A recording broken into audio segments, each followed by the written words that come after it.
नमस्कार, मैं अशोक कुमार पांडे और स्वागत है आपका टीसीएच पर। हिंदुस्तान में वो मुद्दे बनते हैं जिनका कोई मतलब नहीं होता है और जिनका मतलब होता है उन मुद्दों पर कोई बात नहीं होती है। मैं आपको एक उदाहरण देता हूं। नीट का आंदोलन चल रहा है, आप सब लोग जानते हैं। नीट के पेपर लीक हुए हैं और उसके बाद से ही छात्र आंदोलन कर रहे हैं, मांग कर रहे हैं कि नीट का एग्ज़ाम कैंसिल किया जाए। सब कुछ सामने आ चुका है कि कैसे पेपर लीक हुआ, किन लोगों ने पेपर लीक कराया, ये सब कुछ सामने आ चुका है। लेकिन हमारे गोदी मीडिया के एक बड़े एंकर हैं ड्रग्स दो वाले, वो अपने चैनल पर आकर कह रहे हैं कि बच्चों को सरकार के ऊपर भरोसा करना चाहिए, विपक्ष इसका फायदा ना उठा पाए ऐसी कोशिश करनी चाहिए और इस तरह की बातें कर रहे हैं। अर्नब गोस्वामी जी समझा रहे हैं बच्चों को कि भैया इस आंदोलन में मत जाओ क्योंकि इसमें मोदी जी को बदनाम करने की कोशिश हो रही है। यानी इस देश में जो सबसे बड़ा इशू है आज के समय में कि पिछले एक साल में न जाने कितनी परीक्षाओं के पेपर लीक हो चुके हैं, यूपी में, बिहार में, राजस्थान में, जाने कहां कहां, और अब तो नेशनल लेवल के पेपर लीक हो रहे हैं। इस तरह से लीक हो रहे हैं कि बाकायदा रोक लगा दी गई है, एग्जाम्स रोक दिए गए हैं। उन पर कोई चर्चा ना हो। चर्चा किस पर होगी? सोनाक्षी सिन्हा पर चर्चा होगी। अब सोनाक्षी सिन्हा कौन है? शत्रुघ्न सिन्हा की बेटी हैं और फिल्म स्टार हैं। वो शादी कर रही हैं, किसी से शादी कर रही हैं। जिससे शादी कर रही हैं वो उनकी जाति का और धर्म का नहीं है। तो हमारे पूरे देश को चिंता हो गई है सोनाक्षी सिन्हा की। चाहे वो पत्रकार लोग हों, चाहे वो ट्रॉल लोग हों और जाने कौन कौन से लोग, ऐसा लग रहा है कि सारे के सारे सोनाक्षी सिन्हा के रिश्तेदार हैं जिनको ये चिंता हो रही है कि बेटी कैसे घर में जा रही है। जिनकी ये औकात नहीं है कि सोनाक्षी सिन्हा के दरवाजे पर जाएं तो उनको दरबान अंदर आने दे, वो सोनाक्षी सिन्हा का कैरेक्टर सर्टिफिकेट बांट रहे हैं।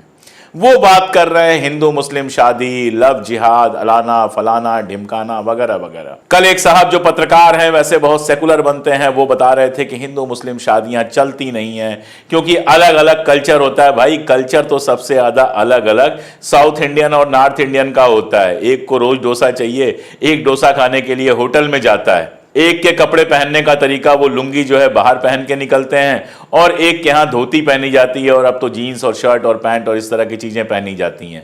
भाषा अलग अलग है, रहन सहन अलग अलग है, खान पान अलग अलग है। हिंदू मुसलमान अगर एक ही इलाके के हैं तो एक ही जैसी भाषा बोलते हैं, एक ही जैसे रहते हैं। अगर कई बार ना बताएं कि कौन हिंदू है कौन मुसलमान है तो आपको पता भी नहीं चलेगा। लेकिन उंगली करनी है, टांग लगानी है। जब किसी ने सवाल उठाया तो भाई साहब कहते हैं कि हमारे घर की सारी लड़कियां तो पिता की मर्जी से शादी करते हैं। भाई आपका घर आदर्श नहीं है, आपका घर बिल्कुल आदर्श नहीं है। महिलाएं किससे शादी करें, पुरुष किससे शादी करें, कोई जवान लड़का अपने पैर पे खड़ा है, कोई जवान लड़की अपने पैर पे खड़ी है, वो किससे शादी करे, ये उसका निजी मतलब होना चाहिए। कल तक ये लोग संविधान संविधान चिल्ला रहे थे, आज ये भूल गए कि वही संविधान अधिकार देता है कि कोई भी बालिग पुरुष या बालिग स्त्री किसके साथ शादी करे या किसके साथ शादी ना करे। शादी किसी व्यक्ति का पर्सनल मामला होता है। लेकिन ये हिंदू मुसलमान इतना गहरे हमारे मन में भरा हुआ है। कल एक कार्टून चल रहा था और वो कार्टून मुझे बड़ा पसंद आया। उस कार्टून का लब्बो लुबाब ये था कि अगर कोई मुस्लिम लड़की किसी हिंदू लड़के से शादी कर दे तो मुसलमानों को बड़ी दिक्कत होनी शुरू हो जाती है। उनके जो कट्टरपंथी हैं वो आके गाना गाना शुरू कर देते हैं, और अगर कोई हिंदू लड़की किसी मुसलमान लड़के से शादी कर दे तो फिर हिंदू कट्टरपंथियों को बड़ी प्रॉब्लम हो जाती है, वो आके गाना शुरू कर देते हैं। उनके लिए जो कबीले वाला दृष्टिकोण था, जिसमें जर जोरू जमीन, जर मतलब हो गया जेवर, जोरू मतलब हो गया औरत महिला, और जमीन का मतलब तो जमीन ही होता है, जिनके लिए संपत्ति का मतलब था जर जोरू जमीन, यानी औरत भी जिनके लिए संपत्ति की तरह थी, उसके ही कंधे पर लाद दिया गया कि बिल्कुल घर की सारी इज्जत तुम्हारे कंधे पर है। तुम्हारा काम यह है कि खाना बनाओ, बच्चे पैदा करो, और बाप जहां कह दे वहां शादी कर लो। हस्बैंड अगर पिटाई करता है, हस्बैंड अगर कितना भी बदतमीज है, कुछ मत बोलो। जहां तुम्हारी डोली गई है वहीं से तुम्हारी लाश उठे, भले तुम्हारी जिंदगी जो है वो चलती फिरती लाश हो जाए, लेकिन परिवार की नाक, परिवार की इज्जत सबसे ऊपर रहे। आप जानते ही हैं क्या क्या होता है। ऑनर किलिंग एक नया शब्द आया जिसको मैं हमेशा कहता हूं ये डिसऑनर किलिंग है, जिसमें अगर लड़की ने अपने मन से शादी कर दी तो लोग उसकी हत्या कर देते हैं। अब यहां तो हिंदू मुसलमान का मामला है, और इस देश में आजकल हिंदू मुसलमान कितना चल रहा है बताने की जरूरत नहीं है। हिमाचल में एक आदमी ने कुर्बानी की फोटो जो है व्हाट्सएप स्टेटस बना दी तो उसका घर लूट लिया गया, उसकी दुकान लूट ली गई, तमाम सारा तमाशा हुआ, कहा गया गोमांस था, गाय की हत्या कर रहा था, बाद में पता चला कि गाय तो थी नहीं। लेकिन उसके बावजूद जो हमला करने वाले थे उनका कुछ नहीं हुआ और उस आदमी को गिरफ्तार कर लिया गया। भाई वो अपने व्हाट्सएप स्टेटस पे लगा रहा था, आप नहीं देखते, उसमें आपकी ऐसी कौन सी भावनाएं आहत हो जाती हैं? इस देश में मीट खाना या मीट बेचना तो कोई अपराध है नहीं, लेकिन नहीं, थाली देखनी है सबकी, किसकी थाली में क्या है। पहले वेजिटेरियन हुआ करते थे, अब एक नया नया प्रजाति पैदा हुई है वीगन। ये एक अजीबोगरीब प्रजाति है जो कहती है कि भाई गाय का दूध भी हम नहीं पिएंगे। मत पियो भाई, तुम्हारी मर्जी, जिसको पीना है उसको पीने दो। अब कोई गाय का मूत्र भी पीता है, कोई गाय का गोबर भी खाता है, उसकी मर्जी, हम तो नहीं रोकने जाते किसी को। जिसको गोबर खाना है गोबर खाए, जिसको मूत्र पीना है मूत्र पिए, जिसको दूध पीना है दूध पिए। यार ये इस समाज जो हमारा बना हुआ है, जिस देश में हम लोग रहते हैं, जिस दुनिया में रहते हैं, उसमें अलग अलग लोग हैं, अलग अलग तरीके के लोग हैं, अलग अलग खान पियन है। कोई ऐसा इलाका आपको मिलेगा जहां नॉनवेज एकदम नॉर्मल चीज है, कुछ जगहों पर नॉनवेज टैबू है, जिनको टैबू लगता है वो ना खाएं, जिनको नॉर्मल लगता है वो खाएं। इसमें कहां से धर्म आ गया, इसमें कहां से जाति आ गई? ऐसे ही शादी का मामला है, दो यंग लोग हैं, अपने पैरों पर खड़े हैं, दुनिया आपसे ज्यादा देखे हैं, लेकिन आपको परेशानी है। भैया आपको तो न्योता भी नहीं भेजा उन्होंने।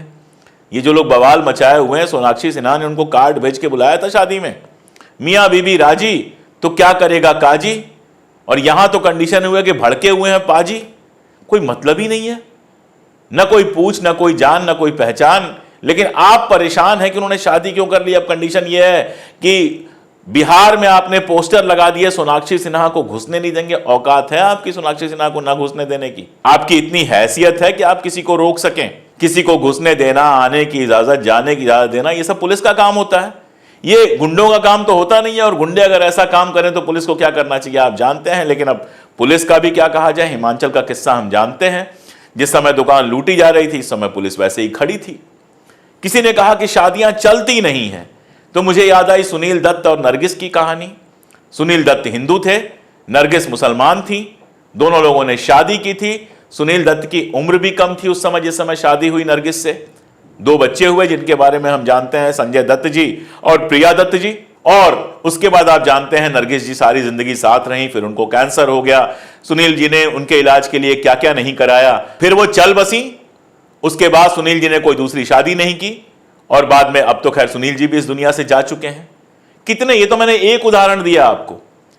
हिंदी के एक बहुत प्रसिद्ध व्यंग्यकार हैं, अगर ढूंढेंगे तो मजा आएगा आपको उनको पढ़ने का, आज भी लगेगा कि आज के ही समाज सत्ता के लिए लिखा है उन्होंने। शरद जोशी भोपाल के रहने वाले थे, इरफाना जी से प्यार हो गया उनको।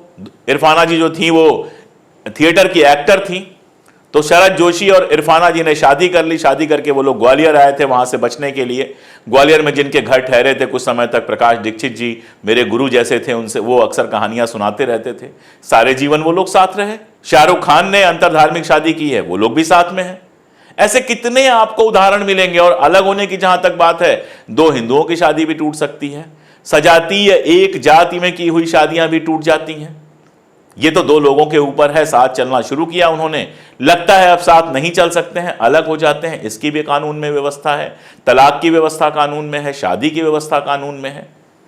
अगर 18 साल से कम उम्र की होती तो कहते बहका लिया। लेकिन हमारे देश में एक पूरा तमाशा बना दिया गया, लव जिहाद। और लव जिहाद ऐसी चीज है कि टीवी चैनल भी उस पर गाना गाते रहते हैं, नेता भी उस पर भाषण देते रहते हैं, और जाने क्या क्या होता है, फुसला लिया, बहला लिया, बहका दिया, ये हो गया, वो हो गया, सारा नाटक चलता रहता है। अरे भाई, जब समाज खुला हुआ है, जब लोग बाहर निकलेंगे, एक दूसरे से मिलेंगे, तो प्रेम भी होंगे, दोस्तियां भी होंगी और सब कुछ होगा। इसमें जिहाद कहां से आ जाता है और जिहाद का मतलब क्या है? जिहाद का मतलब तो अगर आप कुरान के हिसाब से देखेंगे बहुत पॉजिटिव है। जिहाद का मतलब तो धर्म के लिए संघर्ष है, सही के लिए, हक के लिए संघर्ष है। यह अलग बात है कि अब उसको आतंकवाद से जोड़ दिया गया है और तमाम सारी चीजें हैं। लेकिन अगर यही मान लीजिए सोनाक्षी की जगह कोई हिंदू लड़का होता और किसी मुस्लिम लड़की से शादी कर रहा होता, तब तो ये लोग कुछ नहीं बोलते, तब तो ये लोग खामोश रह जाते, तब ये खुशियां मनाते, तब इनकी भाभी आ रही होती। लेकिन चूंकि वो हिंदू लड़की है, मुस्लिम लड़के से शादी कर रही है, तो परेशानी ही परेशानी है। लेकिन इनकी परेशानी से होना क्या है? मेरा सवाल तो यह है कि ये ना सोनाक्षी को रोक सकते हैं, ना किसी और को रोक सकते हैं। उनके माता पिता राजी, उनके घर पे शादी हो रही है, शादी हुई, शानदार वीडियोज आए, सबने देखे, आप एंजॉय कीजिए, पब्लिक पर्सनालिटी है, एंजॉय कीजिए। अगर पर्सनल होती वो, अगर उनको पब्लिकली नहीं जाना जाता, किसी को पता भी नहीं चलता, लेकिन चूंकि पब्लिक पर्सनालिटी हैं तो हर चीज खबर है, आप एंजॉय कीजिए। उससे ज्यादा आपकी औकात भी कुछ नहीं है और आपको मतलब भी कुछ नहीं है। लेकिन मेरी प्रॉब्लम दूसरी है, सोनाक्षी का तो ये लोग कुछ नहीं कर सकते हैं, लेकिन इनके घरों में जो सोनाक्षियां हैं, इनकी जो बेटियां हैं, इनकी जो बहनें हैं, अगर उन्होंने कभी अपने मन से कोई निर्णय लिया तो ये लोग क्या करेंगे, ये जस्ट सोचने वाली बात है। हमारे देश में नारा दिया जाता है महिला सशक्तिकरण, हमारे देश में कहा जाता है बेटी पढ़ाओ बेटी बचाओ, लेकिन पढ़ाओ बचाओ सब करो और उसके बाद गुलाम बना के रखो। उसके बाद बेटी वही करे जो आपकी इच्छा हो। अगर उससे दाएं बाएं हो तो आप बाप और भाई की जगह विलेन बन जाइए। अभी कल ही मैं पढ़ रहा था, एक वेबसाइट पे एक स्टोरी पढ़ रहा था, हरियाणा की स्टोरी थी, जिसमें बहन किसी और जाति से शादी करने जा रही थी और भाई ने उसको गोली मार दी। आप बस सोच के देखो, बहन शादी करने जा रही थी दूसरी जाति में या दूसरी जाति के लड़के से प्रेम कर रही थी और उसको गोली मार दी गई। ये हमारा देश है और ये हमारा संविधान है और ये हमारी सामाजिक स्थिति है 21वीं सदी में। मैं हिंदुओं और मुसलमानों और सिखों और ईसाइयों, ब्राह्मणों, ठाकुरों, दलितों, ओबीसी सबसे ये सवाल करता हूं कि बाकी मुद्दों पर इतने प्रगतिशील बनने वाले, महिलाओं के मुद्दे पर, अपने घर की महिलाओं के मुद्दे पर इतने रिग्रेसिव क्यों बन जाते हैं? क्यों आप चाहते हैं उनकी जिंदगियों को कंट्रोल करना? अगर आप पिता हैं तो आपका काम यह होता है कि अपनी पुत्री के साथ, अपनी बेटी के साथ हर हाल में खड़े रहना। अगर उससे गलती भी हो जाए तो भी उसको यह एहसास कराना कि बेटा मैं हूं यहां पर। अगर गलती करके लौट के आए तो उसके कंधे पर हाथ रखना, उसका माथा चूमना और उससे कहना कोई बात नहीं, जिंदगी खत्म नहीं हुई है, अगला कदम लो, अगले कदम पर भी मैं साथ में हूं। बेटी सिर्फ आपकी दिखावे की चीज या दिखावे की इज्जत नहीं होती है, जान होती है, जीती जागती इंसान होती है, जिसके दिल होते हैं, जिसका दिमाग होता है और जिसको अपने हिसाब से जीवन जीने का हक है। अगर आप वाकई पिता हैं, अगर आप वाकई भाई हैं, तो आपका फर्ज यह बनता है कि हर हाल में उसके साथ खड़े रहें। लड़का कुछ करके आ जाए तो मेरा लड़का बुरा कर ही नहीं सकता। आपको याद है ना वो पोर्शे वाला जो केस हुआ था पुणे में, लड़के ने शाम को शराब पीकर 2 लोगों को उड़ा दिया, पूरा परिवार लग गया था लड़के को बचाने के लिए, और जिनको उड़ाया था उसमें से एक लड़की थी। तो ट्रॉल्स उससे सवाल पूछ रहे थे कि 2 बजे रात को वो क्या कर रही थी। यानी 2 बजे रात को कोई सड़क पर निकले तो किसी गुंडे को यह आजादी है कि उसके साथ कुछ बुरा कर दे, उसकी हत्या कर दे? वो भी सवाल लड़की से ही पूछा जाएगा। हो सकता है वो कहीं नौकरी करती हो, जहां नाइट शिफ्ट में काम करना हो, नाइट शिफ्ट में काम करके लौट रही हो, लेकिन नहीं साहब, सवाल आप उसी से पूछेंगे। एक थ्योरी ये चलती है कम कपड़े पहन के निकली थी इसलिए ऐसा ऐसा हो गया। जो 4 साल की 5 साल की बच्चियों के साथ ऐसा ऐसा हो जाता है, उनका कौन सा कम कपड़ा होता है? जो 60 साल की बूढ़ी औरतों के साथ जिना हो जाता है, उनका कौन से कम कपड़ा होता है? असल बात यह है कि हमारे समाज में जो पुरुष हैं वो मानसिक रूप से इतने पिछड़े हुए हैं, उनके अंदर स्त्री द्वेष, जिसको मिसोजिनी कहते हैं, वो इतने गहरे भरी हुई है कि भले वो सरकार के विरोधी हों या सरकार के समर्थक हों या कोई भी हों, उनको ये लगता है कि नहीं, महिलाएं अपने कंट्रोल में रहनी चाहिए। सोनाक्षी जैसी लड़कियां ऐसे लोगों को ही चपत लगाती हैं, थप्पड़ लगाती हैं, कहती हैं कि तुम्हारी कोई औकात नहीं है, अपनी औकात में रहो, तुम कुछ नहीं कर सकते हो, हम तुमसे बहुत आगे हैं। आज लड़कियां कोई ऐसा क्षेत्र नहीं है जहां नहीं है। समाचार पढ़ने से लेके और हवाई जहाज चलाने तक, डॉक्टर से लेके टीचर तक, इंजीनियर से लेकर जो कुछ आप सोचना चाहें वहां तक, हर फील्ड में लड़कियों ने खुद को साबित किया है। ये सारी परेशानियां झेल के साबित किया है, बड़ी मुश्किल से पढ़ाई की है, 2ym दर्जे की नागरिकता की तरह उनको घरों में रखा गया है, लेकिन उन्होंने अपने आप को साबित किया है। कुछ दिनों पहले मैं एक फिल्म देख रहा था, भारतीय महिला क्रिकेट की कैप्टन मिताली राज के ऊपर बनी थी। बड़ा खूबसूरत दृश्य था, पूरा परिवार लगा हुआ है भाई को खिलाड़ी बनाने में, भाई को सारी फैसिलिटी दी जा रही है, कपड़े दिए जा रहे हैं, बैट्स दिए जा रहे हैं, और कपड़े धुलने वाला जो कट्टा होता है उससे प्रैक्टिस करके मिताली राज खुद को प्रूफ करती हैं और इंटरनेशनल प्लेयर बनती हैं, हिंदुस्तान की सबसे सफल प्लेयर बनती हैं। और जब उस टीम में जाती हैं तो उनको पता चलता है कि उनके बाकी जो साथीने हैं वो कैसा कैसा संघर्ष करके, कितनी मेहनत करके वहां पर पहुंची हैं। तो महिलाओं ने बहुत संघर्ष की है अपनी जगह के लिए, लेकिन यहां तो हर तरह से रोका जाता है।